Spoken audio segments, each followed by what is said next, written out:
Good day Komento people. Mag-share lang ako ng konting tips and tricks kung paano mag-change oil dito sa ating Honda Click 150i. From this side sa kanan, yan.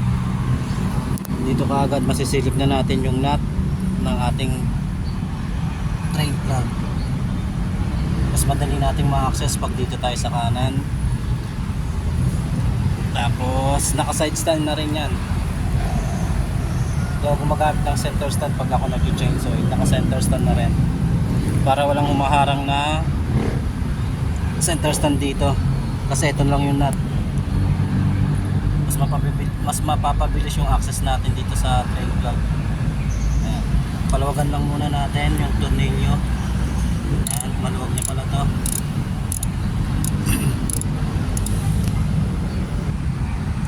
Pag napaluwagan na natin, kaya na natin kamayin. Ayan, kamayin na natin. Tapos i-ready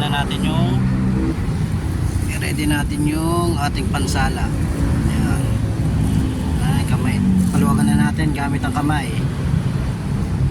Dahan-dahan lang para hindi tumapan yung langis.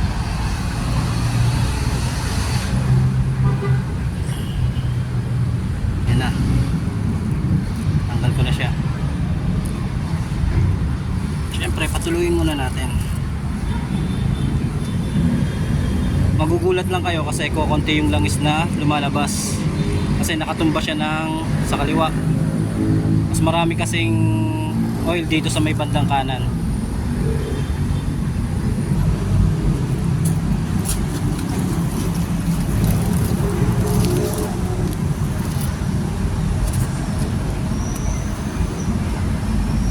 Patumba lang natin pa kanan.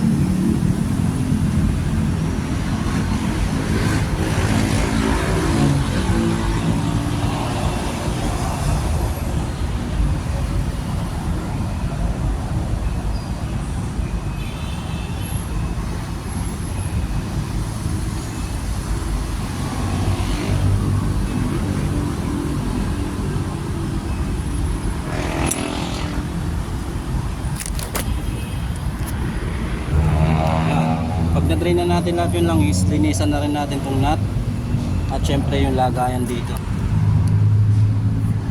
Linisan na rin natin. Pag nalinisan na natin, pwede natin balik.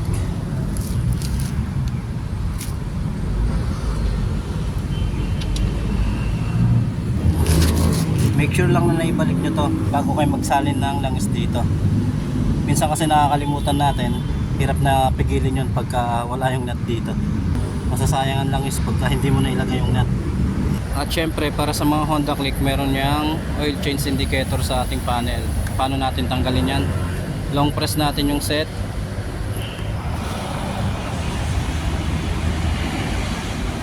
Long press natin tong set. Tapos patayin natin. Bilang lang tayo ng 5 seconds bago natin buhayin yung power. Open, antay natin mawala, saka natin tanggalin to. Nawala na.